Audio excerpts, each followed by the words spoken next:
Assalamualaikum warahmatullahi wabarakatuh. Saya Aulia Donandia Putri dari jurusan Hubungan Internasional kelas A. Kini saya akan mengangkat isu tentang COVID-19.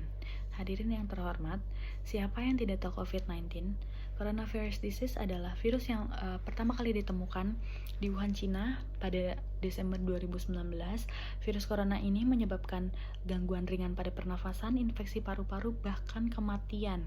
Tidak hanya itu, virus corona ini berhasil mengubah pola kehidupan manusia sehari-hari, memecah belah masyarakat dengan memunculkan stigma baru dan memiliki andil yang besar dalam melumpuhkan perekonomian masyarakat maupun negara. Berdasarkan laman resmi Satgas Covid, pertanggal 18 November 2020 telah tercatat 474.000 kasus positif corona dengan 399.000 pasien yang sembuh dan 15.393 nyawa yang hilang. Pertanyaannya adalah, apakah angka ini bisa disepelekan?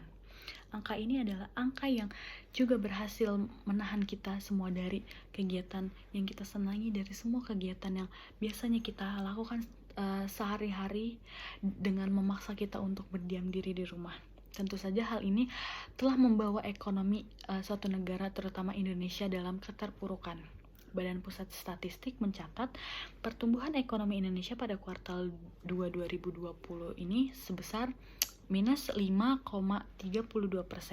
Dengan demikian, secara kumulatif, pertumbuhan ekonomi semester 1 tahun ini tercatat mengalami kontraksi besar 1,26 dibanding semester 1 tahun lalu.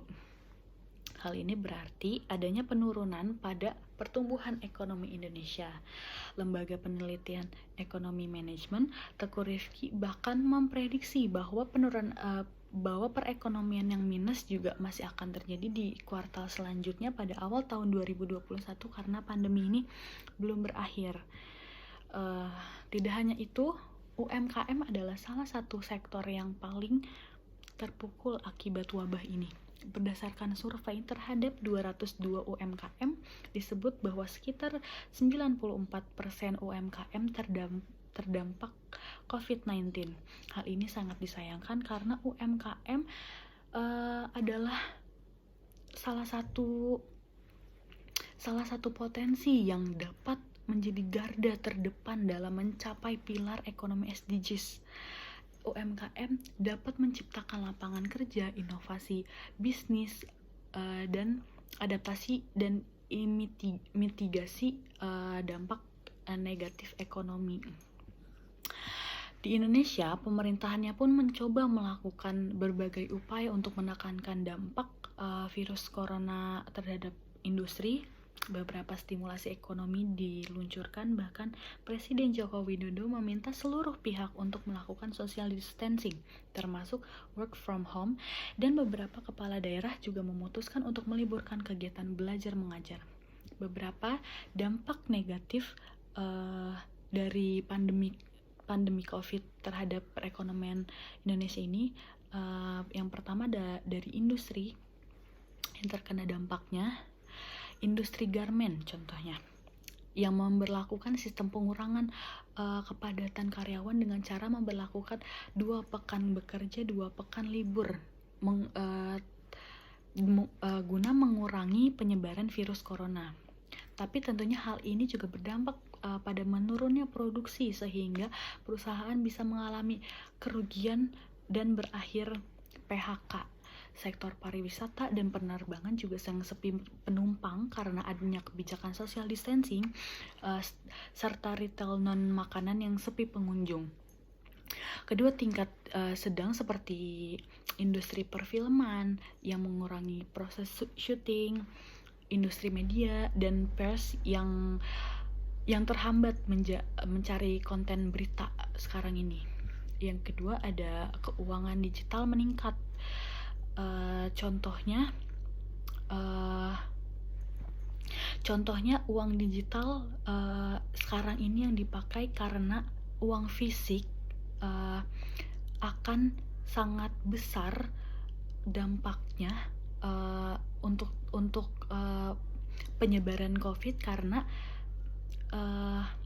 biasanya uang fisik yang dipakai adalah kertas dan logam, itu contohnya ke tangan dan itu bisa menyebabkan kontak fisik langsung dan menyebabkan penyebaran virus lebih besar. Ketiga, ada peningkatan daya beli produksi lokal.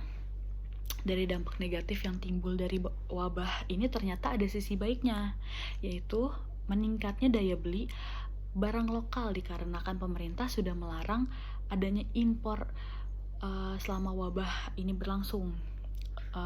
Polusi udara juga menurun akibat kurangnya kendaraan yang menyebabkan social distancing ini.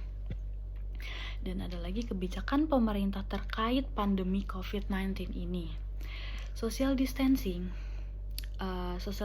adalah serangkaian tindakan pengendalian infeksi yang dimaksudkan untuk menghentikan atau memperlambat penyebaran penyakit menular.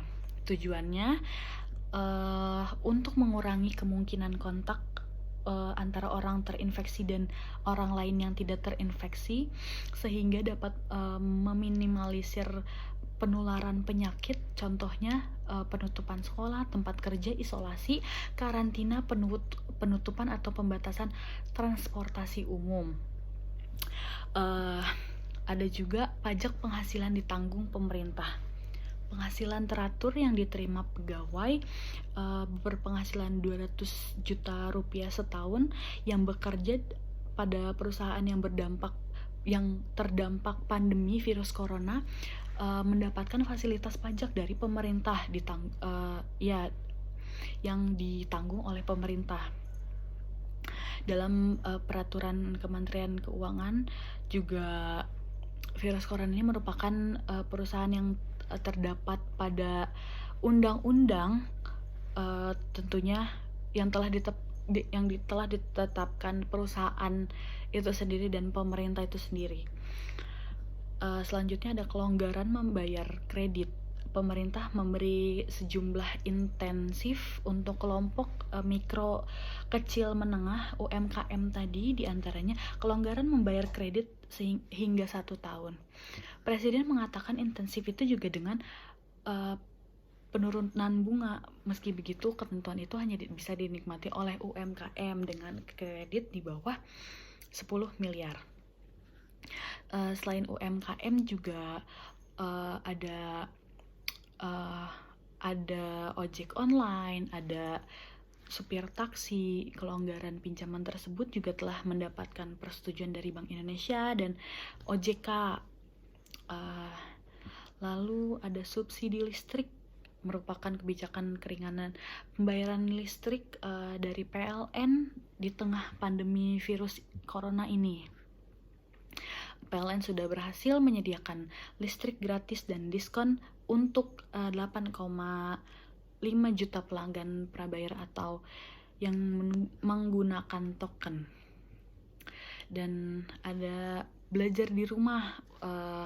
Kementerian Pendidikan memberikan sejumlah acuan pada pelaksanaan belajar di rumah selama pandemi ini. Contohnya anak SD, SMA, anak sekolah itu mendapatkan biaya subsidi kuota gratis untuk pembelajaran online, dan juga perguruan tinggi itu banyak yang mendapatkan subsidi untuk belajar dari rumah, belajar online agar pembelajaran tetap berjalan meskipun kini social distancing, masing-masing di rumah kayak gitu. Nah, setelah itu kemudian seperti apa yang harusnya kita lakukan sebagai masyarakat Indonesia untuk meminimalisir juga penyebaran COVID atau menaikkan pertumbuhan perekonomian Indonesia, yaitu tadi kita memakai produk lokal, berbelanja produk lokal yang ada di Indonesia, yang telah tersedia di Indonesia, karena itu dapat meningkatkan omset penjualan para pengusaha negeri.